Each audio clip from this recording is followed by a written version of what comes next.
when you're creative, for a job, it's, so, like a lot of times it's like you want to do things because you really love doing it. Like you want to work on a script because you enjoy it. Yep. It's fun for you. But it's still important, I think, to occasionally just recharge completely and just, like do other things that will then feed that creativity.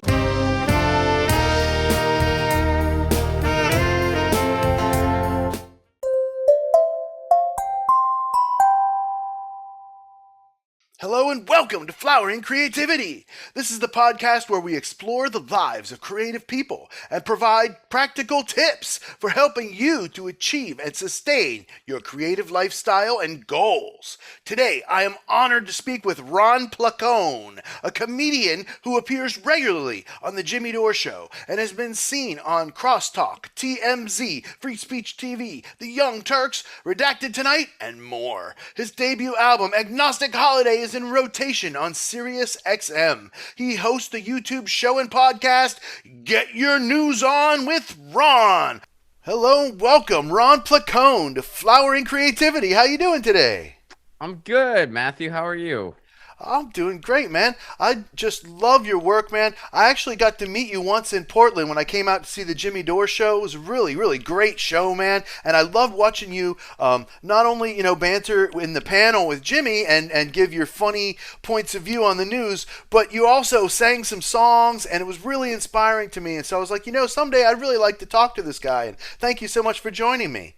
Well, thanks for having me. And yeah, I mean, I think I know what show you're referring to because we've been to Portland a few times, but it was just the most recent time that I did that at the show. I played a couple protest tunes that I rewrite. That's kind of like become part of what I do. Like I'll take old protest songs from back in the day and kind of rework them and make them contemporary, and it's a lot of fun. I've really been enjoying it. And yeah, that actually, I think that was the source for the music video I dropped for that. I dropped a video for Love Me, I'm a Liberal, and it was recorded at that show in Portland. Well, we did 2 nights in Portland, so I think it was from the first night. But yeah, so people can see that online should they choose to. I just want to share a little clip here. I love how not only do you do issues relevant to me and my family? You do issues relevant to creativity, issues relevant to like broadband, like municipal broadband, like all these things that are really important to me in my life. And I love how you bring comedy into your work doing the news because, man, I'll tell you what, especially today, but always, I mean, the news is sometimes depressing and dry, and, a little comedy goes a long way with it. So let's give everybody a sample of your work. I belong to the Oregon Trail generation, and I can take it or leave it each time. I belong to the Oregon Trail generation, and I can take it or leave it each time. We love our avocado toast, but student loan debt's what we got the most.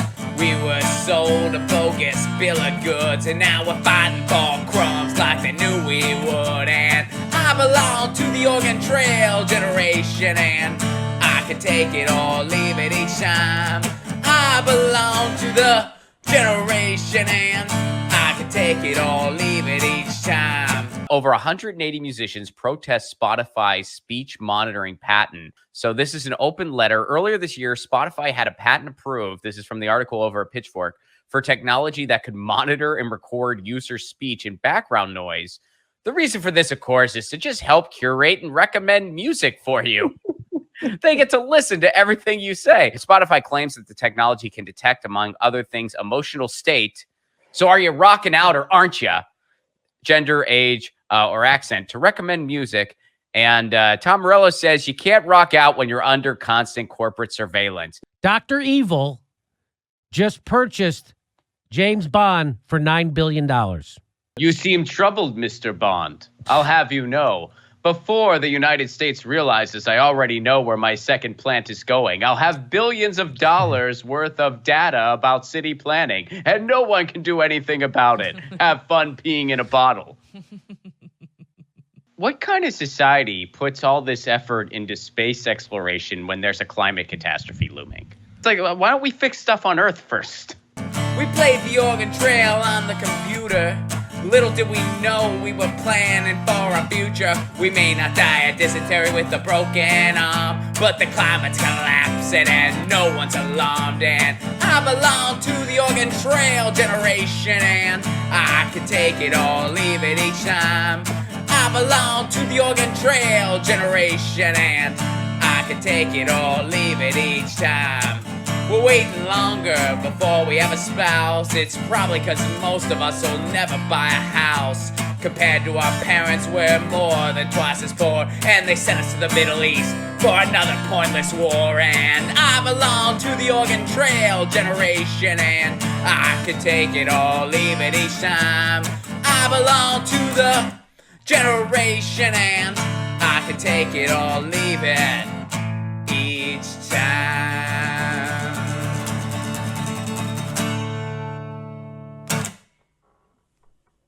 We've been talking about, how I love the way that you bring creativity to your work, and you also talk about in your work, issues relevant to creative people. So, the first question I always open with, and you can go wherever you want with this, is how do you use creativity in your work? Well, I mean, I guess my work is kind of creative, like, you know what I mean? I mean, I'm a writer, I'm a comedian, I'm a content creator, and that's pretty much what I do. But as far as, your question about, topics and stuff like that, that's always the challenge, because I think a lot of, especially comedians, part of the gig is just finding what you care about and incorporate that into, your artistic output. So to me, it's like, yeah, broadly, I care about stuff like news and politics and just the world around me. And then, getting more specific, I care about things like municipal broadband and net neutrality. And there's not a ton of, comic hosted shows that talk about that sort of thing. Like it's a pretty niche thing, but it's an important issue, and one that you can, try to deliver in a humorous way. And, not that every interview I have on the topic is necessarily just comedy. I mean, some of it's just me talking to experts in the field and just doing an interview. But, it's a really cool thing, because when I go on the road, I mean, you mentioned municipal broadband here in this brief thing, and it reminded me that the last time I was in Portland, I afterwards, a big group of people went over to this bar right near the Alberta Rose Theater. I want to say it's called Binks or something like that. Binks or Brinks or something like that. It's a cool place. They got good food. They got I was drying out for a little bit the last time we were in Portland. But they had a CBD soda that I was able to have, which was nice. Cool. But anyway, there was a group of people there that were all about municipal broadband that didn't know each other, that kind of met and, decided to kind of start making plans together to further pursue municipal broadband in Portland. And Portland's one of those cities that has made some progress in that area. I don't think they've had anything huge get approved yet, but they definitely, they have a website dedicated to municipal broadband in Portland, and, they definitely have a pretty bubbling movement around it. And, like places like Tacoma, Washington kind of have a form of it. So there's definitely this movement in the Northwest happening. So like when you kind of see those connections happen and, it's because people kind of came out to your show and that's how they initially met. I mean, that's a really cool thing. And that's something that, that means a lot to us when we go on tour, when it's like, oh, these people are, sometimes I'll get, people will tweet me photos and it's of them bowling because they all met at like my Ingram show or a Jimmy Dore show, and they all became friends. And that's pretty cool. I mean, that really does mean a lot. Like you feel just more connected to people, and especially, maybe they text me that photo and I happen to not have anything to do that night, and I'm like, oh man, these people I wish I could be there too with them. I'm bored alone tonight. But it's it's a special thing. Tell me a little bit about Agnostic Holiday. That's my album from 2018. It's a stand-up album. It was recorded in Louisville, Kentucky. basically the label that I was working with at the time, and I guess I still work with, although I haven't been able to do an album in a while because of the pandemic. A stand-up album has to be done in person with an audience. You So don't want to use a laugh track. That'd be horrible. yeah, I mean, you can't really do that. And so, I mean, I guess technically you could, but it'd be really freaking weird. So yeah, I recorded that album in 2018. Basically, the label came along for 5 dates that we did in the Southeast, and then we just kept the one that we felt was just the strongest as far as like recording quality and my performance and et cetera, et cetera. So Louisville was the one that we chose. We both mutually chose that one. And then I threw 2 songs on at the end of it. I recorded 2 songs and I threw them on at the end just for fun. And yeah, that's it. It's I should have another album out. I try to do a stand-up album every other year, but Agnostic Holiday was 2018, which means 2020 would have been when I was supposed to do another album. I don't need to tell everyone what happened in 2020. Sure. Unfortunately, I didn't record that album in January. Otherwise, maybe it would have came out. But yeah. So my plans. We were actually, ironically enough, we were going to record in Portland, and so that all those plans were soured, unfortunately. So Right on. I moved to a new area of Los Angeles. I live in San Pedro now, and it's because my wife lost her job because of the pandemic, and then she got a new one in the in this area, which is pretty far from where we were living before. Even during pandemic times, it was over an hour commute for her, and so we decided, well, we should probably move closer. So we moved to the San Pedro neighborhood, and there's this center. It's actually called the Wigwam Center, and it's a Native American like social organization. And pre-pandemic, and I wasn't living in Pedro pre-pandemic, so I have no clue. But apparently they had this really cool hip open mic that was just a lot of fun, and all kinds of people would show up, and there'd be like musicians, poets, comedians, whatever.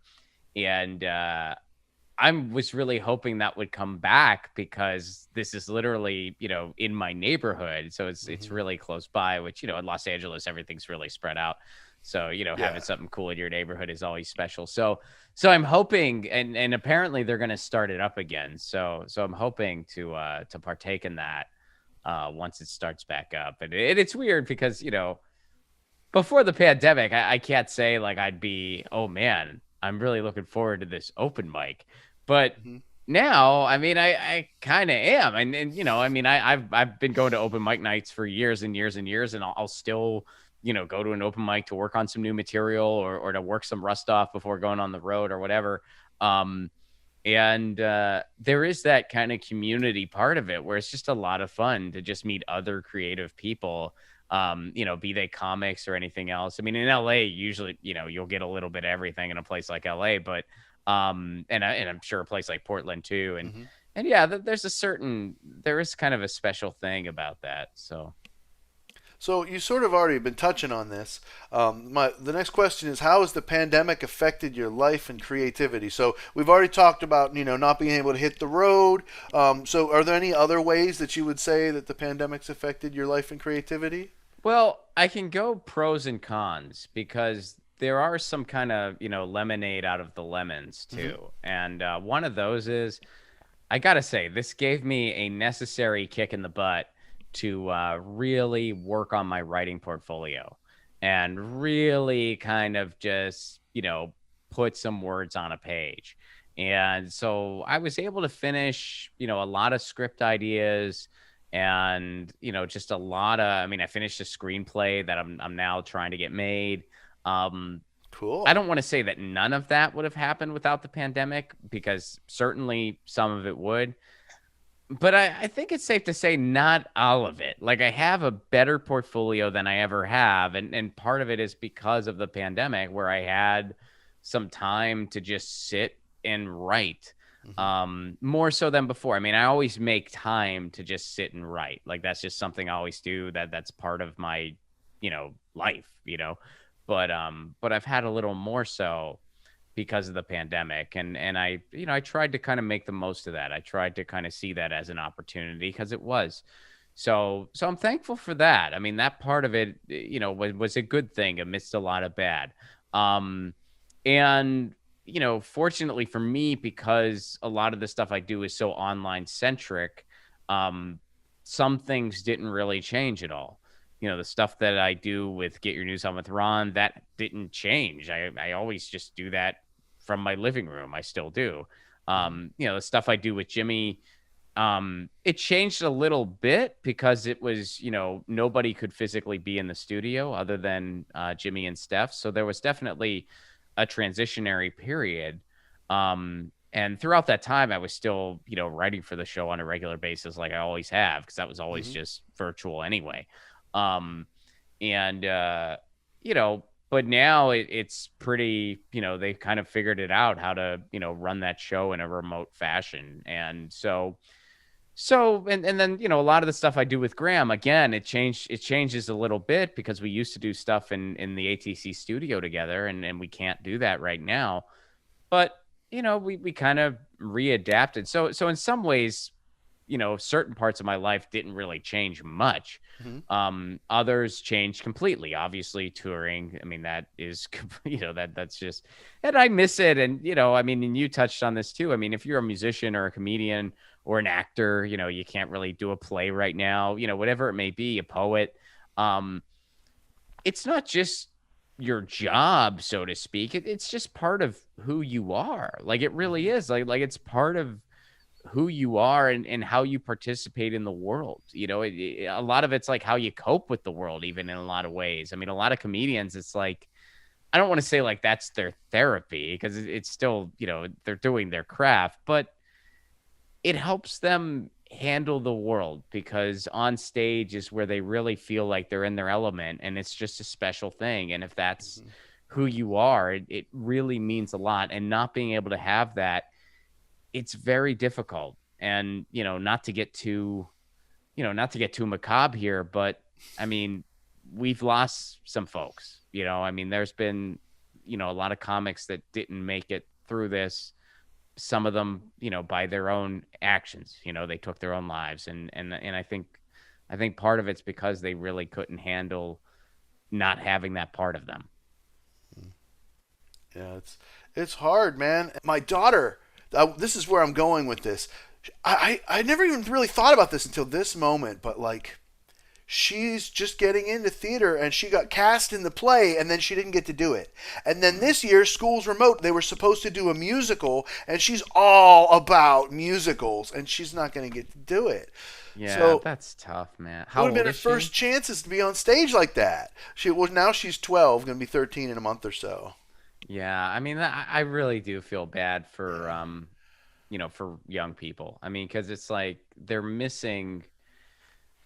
And I get it. I mean, it's a pandemic. We're going through it as one world. And certainly, like, there are people who are housing and food insecure. And those are the most, those are the most tragic things. But, you do really, your heart really goes out to young people who are just missing very special times in their lives that, I mean, you can't really get back. You can't get your prom back. You can't get your college years back. You can't, and I'm not going to say like, growing up was all, roses for me. I had my awkward times and my struggles as all kids do, but, I certainly wouldn't want to not have those experiences. So yeah, I mean, my heart does.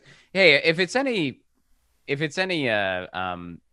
it brings any comfort to your daughter, from my perspective, if I had to be young, like child young during a pandemic and could just pick the age I would pick 12 and 13.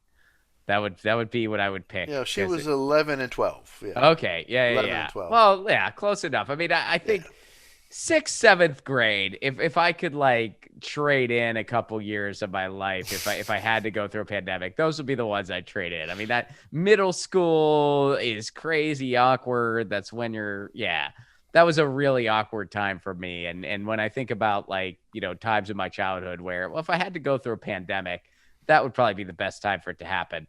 Yeah. 6th grade, 7th grade. I'd trade those back in if I had to. You know, I'm also originally from Pennsylvania, so I can sort of vibe along with the, growing up in Pennsylvania. It Where'd you was sort grow of up? weird. Indiana, Pennsylvania. Oh yeah, so that's like an Hmm. hour away from me. I mean, I grew up in Pittsburgh, and it's funny, man. So Indiana, Pennsylvania is the home to I.U.P, Hmm. and I went to Indiana University in Indiana University, and it would always. I mean, it never really bothered me much, but it was so like it would get old. Like whenever I would go home to Pennsylvania, they'd be like, "Oh, how's I.U.P?" And I'm like, nah, I don't go. Or like someone would come up to me and be like, "Hey, are you in such and such dorm?" Because like, and that's the only place in the country where when you say Indiana, that's what people think first. Like anywhere else, they're gonna think Indiana University in the frickin' state. But in Western Pennsylvania, they think I.U.P first. So Yeah. they would always be like, "Oh yeah, do you know such the bar on such and such?" And I'm like, "I've never even been to Indiana, Pennsylvania. I'm talking, you know."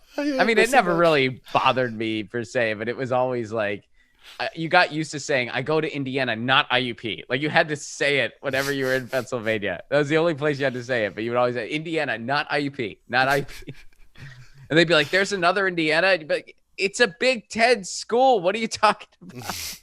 They've won NCAA championships and stuff. You didn't know there's an Indiana that's not I.U.P. Hmm. That's right. That's right.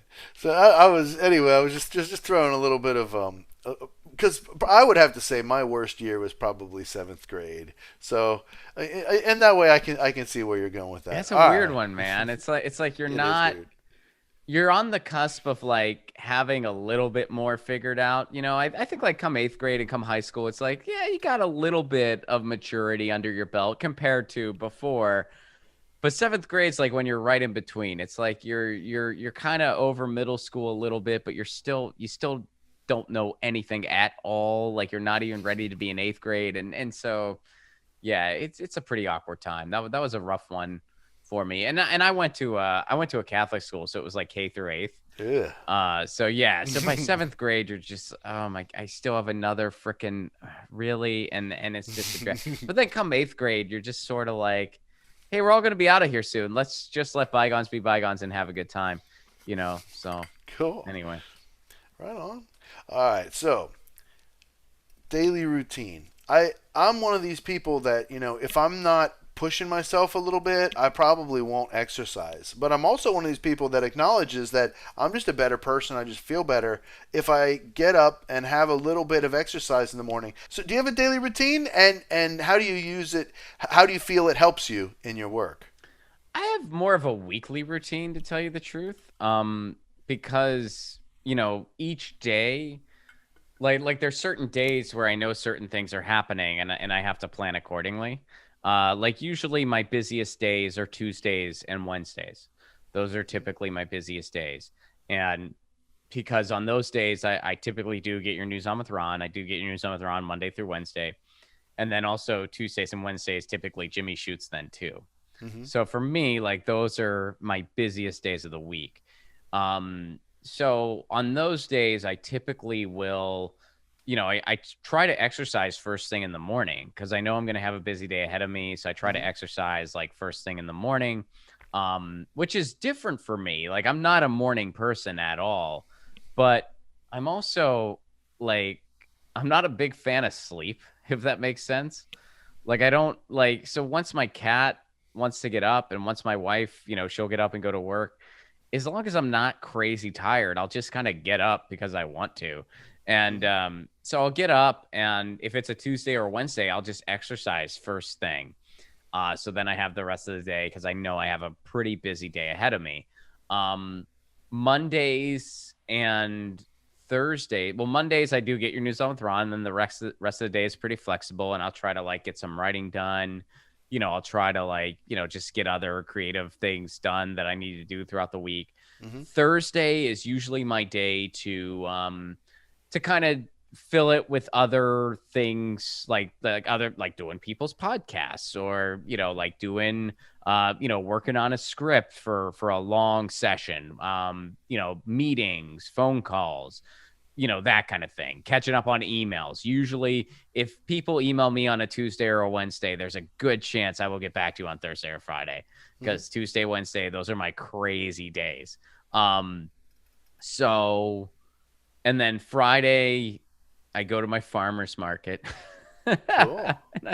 That's especially during the pandemic, man. That was like my big. I mean, prior to living in San Pedro, I lived in Pasadena, California, so it's all like LA area. But once a week we would go to the farmer's market, my wife and I, and then here in Pedro, usually I just go. She doesn't come all the time. Like sometimes she'll like run other errands while I do the farmer's market. Because I don't think she like gets as excited about it as I do, but I really freaking love my farmer's market.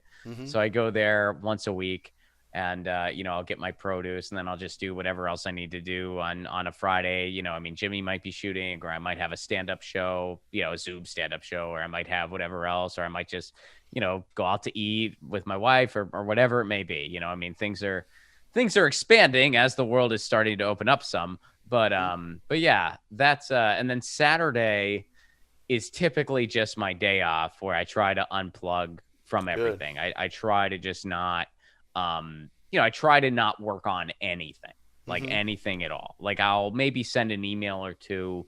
I might, play around on Clubhouse, but as far as like work related things, like that's the closest I get, because even though, when you're creative, for a job, it's, so, like a lot of times it's like you want to do things because you really love doing it. Like you want to work on a script because you enjoy it. It's fun for you.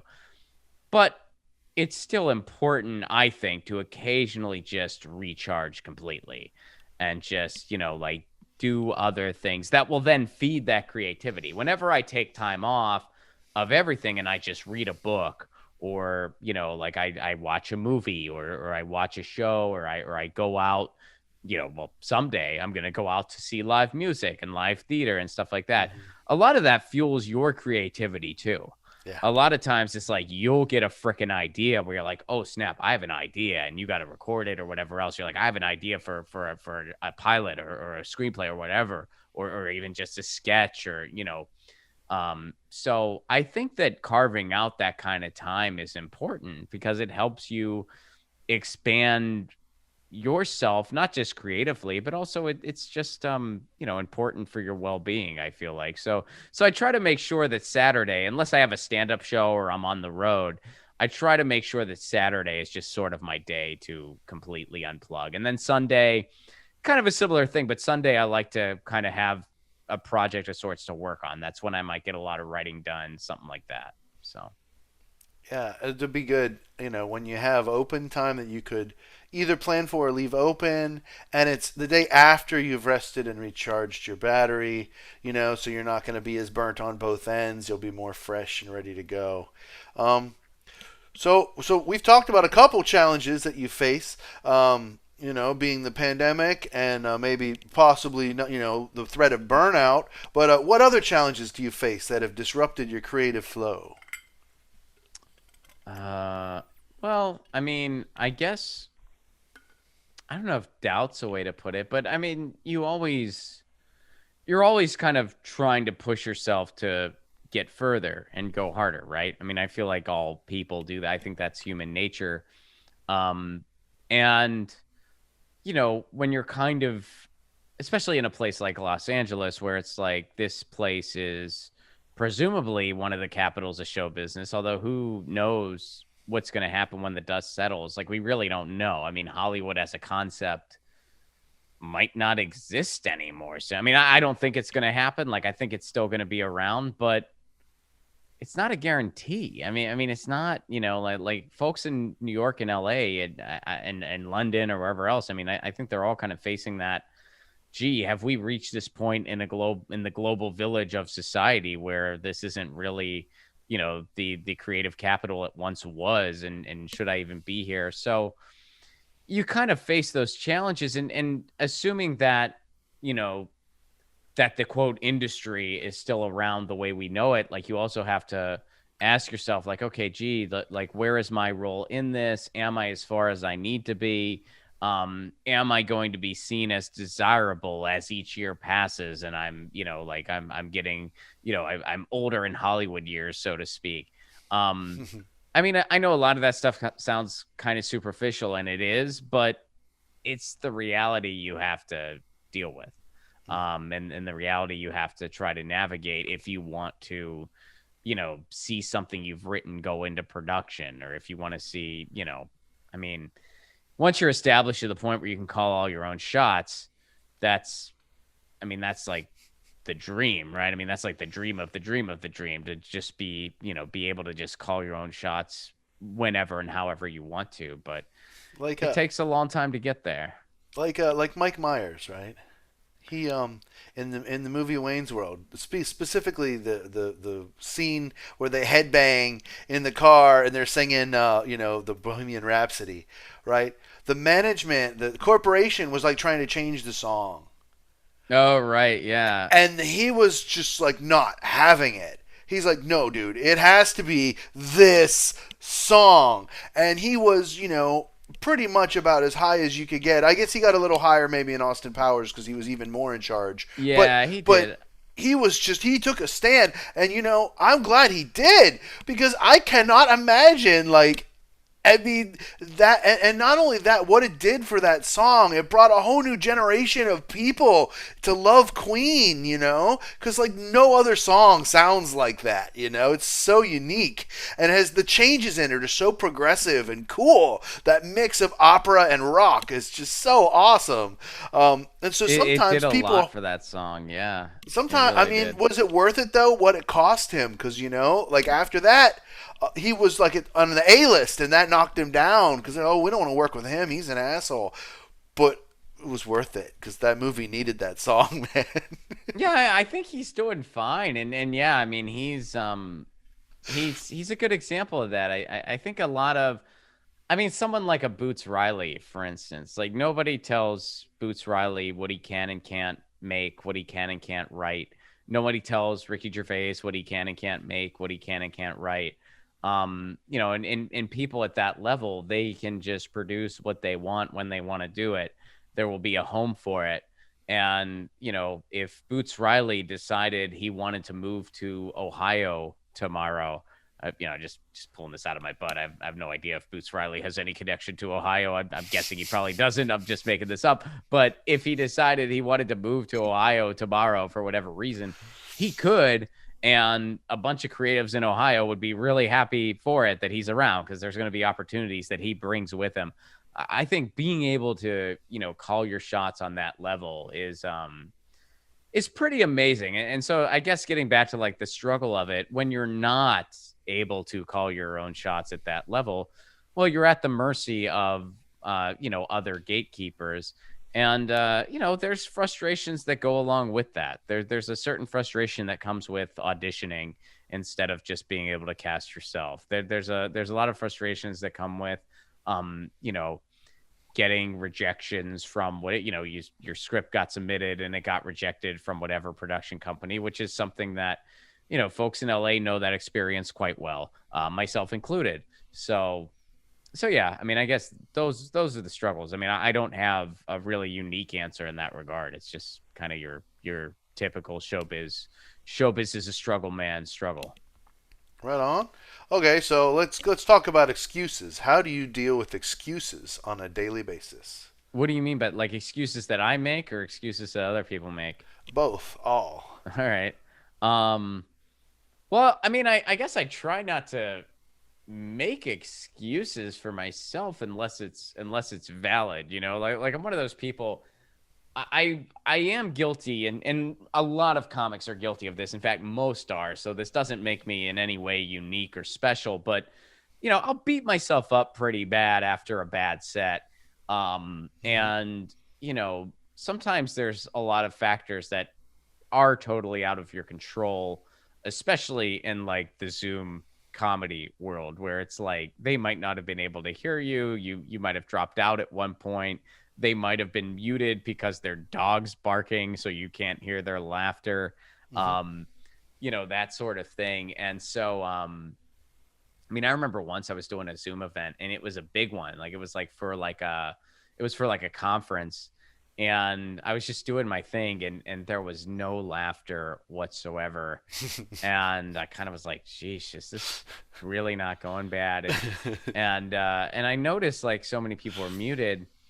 And I was just like, hey guys, I hope you're enjoying this. I'm not sure if you are, but I gotta say, if you want to laugh out loud, please do it. It helps me to hear your laughter. Like I'm not, and somebody said in the chat, we can't unmute ourselves. We are laughing.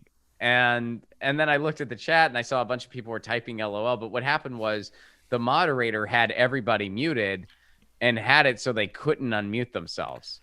So it was impossible for me to hear and the moderator themselves was muted. So literally everybody was muted. And so, when the moderator heard me say that, they switched the settings so that people could unmute themselves. And then the rest of the show was totally fine. But I guess my point is, it's like, sometimes, there are some valid reasons for something not going quite the way you wanted it to, but you'd rather beat yourself up. And I'm certainly guilty of that a lot. And most comics are, and I'm sure most musicians are too. So I guess I try to shy away from excuses in that regard, for better or worse. And I mean, when excuses are given to me, one thing that has always frustrated me, and this is something that you deal with a lot, especially in something like show business or any creative endeavor, if you're in a band, if you're, whatever it may be. I get really frustrated of people who they'll go through all the reasons why you can't do something instead of the reasons why you can. Mm-hmm. And I'm not saying to like be totally unrealistic, like, hey Matthew, tomorrow we're gonna build a spaceship. Like kind of be realistic about what you're doing in life. But if I say I want to make a film, I'm going to think of all the ways that I can and all the reasons why I should and how I can make it happen, instead of dwelling on all the reasons I shouldn't. Mm-hmm. Because, doing something like that, there's always plenty of reasons why you shouldn't. There are plenty of reasons why you shouldn't start a podcast, why you shouldn't start a film, why you shouldn't write a script, why you shouldn't have a dream. I mean, there's plenty of reasons not to do all those things. And if you dwell on them, well, then you're going to talk yourself out of everything, So whenever I encounter that, I try and I'm not trying to sound like insensitive when I say this, but I mean, it's the honest truth. I try to immediately distance myself from those types of people. Like whenever I encounter those types of personalities, I try to immediately be like, okay, we shouldn't be collaborating on whatever. If I say, hey, this should be the next step for this project, and you give me all the reasons why that's not a possibility, I'm kind of like, okay, well, do you want to do this or not? Because if you're focused on why this isn't, you're gonna kind of what's the kind of thing you're gonna, what's the phrase, like you kind of foreshadow, like you kind of forecast your own future, or you kind of, there's a phrase for that, and it's at the tip of my tongue, and it's not coming to me. I'll probably remember as soon as we're done recording. Self-fulfilling prophecy. Yes, thank you. Yes. Self-fulfilling prophecy. Yeah. I knew it was somewhere. You found it. It's self-fulfilling prophecy. It's a self-fulfilling prophecy. So yeah, that's my take on excuses. I don't know if that actually answered your question, but that's what I got. Absolutely, definitely, man. So, stress. How do you manage your stress? Now, it may or may not be different, but if you want to differ before and after the pandemic, you can. Man, I don't know if I do a great job handling stress, to tell you the truth. I think a stressful job. My wife would say that maybe I don't. But well, I mean, you brought up exercise. I mean, fresh air and exercise has helped a lot, and especially during the pandemic. If it wasn't for and living where I live now, I am very lucky. And I was lucky in Pasadena too, because in Pasadena, I lived right near Old Town Pasadena. So I had this very, wonderful city, technically. Like I had this wonderful area to walk around. And even though it was closed down, I still was able to, walk around and kind of like have fond memories and realize that, hey, the world's going to open up. We're going to get through this. Mm-hmm. And especially like, I mean, I got married in my neighborhood, my former neighborhood in Pasadena. So like I would walk past our wedding venue and, it would be kind of bittersweet because I would, it would be all boarded up and closed down. And it seemed like only yesterday that so many of my friends and family from all over the country were in our neighborhood celebrating our wedding with us. And now it's like just sort of closed down, and it's sad. But it made you that much more grateful for what you have. And then now being here in Pedro, I'm close to the beach, and I love the beach with all my heart. It's one of my favorite things in the world. Mm-hmm. I have, including today, I have gotten to the beach every single day since the new year. So Cool. however many days it's been, I've gone to the beach every single freaking day. And I'm going, and I never get tired of it. I look forward to it every day. Um, and I'm gonna miss it. Eventually, I'm not gonna be able to get to, because I'm gonna leave town for whatever reason, and I'm not gonna be able to get to the beach, and I will miss that when it's the case, and I will go back as soon as I get home. Um, so I'm really appreciative for that, and that helps me clear my head. I do my best thinking. I kind of do my best, just wrestling with thoughts in the world when I'm just like staring out at the harbor and the ocean, and then my cat really, she's been working overtime the past year or so with the pandemic, but it's nice because I think she likes, she's asleep on her cat tree right next to me right now, but my cat Lucy, and you can check out her webcomic at lucyandron.com. And she definitely helps with stress.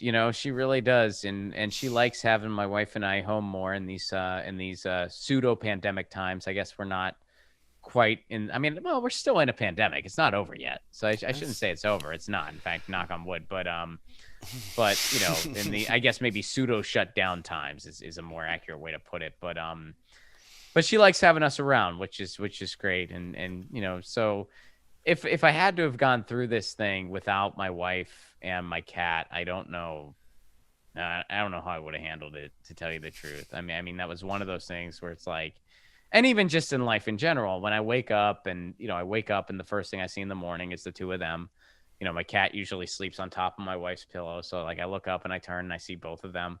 And, that's huge. I mean, that means everything. So, Yeah. Like, I'm struggling to be self-employed, and it's a struggle, but it's something that it's like my whole heart and soul's in it. And so like I'm more often guilty of what you were saying, of like not giving myself enough time off, just pushing it too hard to try to make it work, because I don't want to go back. Like, I've been self-employed for 15 years, yeah. and I don't want to go back. I can't go back. So Oh when yeah. I mean, I can yeah. relate entirely. Like, I mean, yeah, it's been a while for me too. And I mean, I've done like some kind of like, I don't want to say day jobby types, but like pseudo day, like where I've like, been a consultant for like a campaign for a cause or something like that. And that was a little more like I had a regimented schedule for like a period of time while that was going on. Um, but yeah, I haven't had your conventional day job in quite some time. And I don't think I could ever go back to it. I think it'd be very, very hard if I ever had to go back to something like you'd have to be in at a certain time and have to stay until you tell me. Like, what? I'm not doing that. Oh yeah. This is so awesome. I could talk to you forever. Let's go ahead and wrap up the regular flowering creativity here for everybody. We're going to do some extra bonus content for y'all on Patreon. So you can go to Ron's Patreon, and you can go to my Patreon. You'll be able to get it on both of our Patreons. And we're going to do some bonus questions. Thank you, Ron, for joining me on Flowering Creativity. Thanks for having me. Folks can check me out at Ron Placone over on YouTube if you want to subscribe to my channel, and I'm at Ron Placone on all socials. And yeah, thanks for doing this. Absolutely, man. That's exactly what I wanted you to say. I appreciate it, and we'll see you all in the bonus content. So thank you for joining me on Flowering Creativity.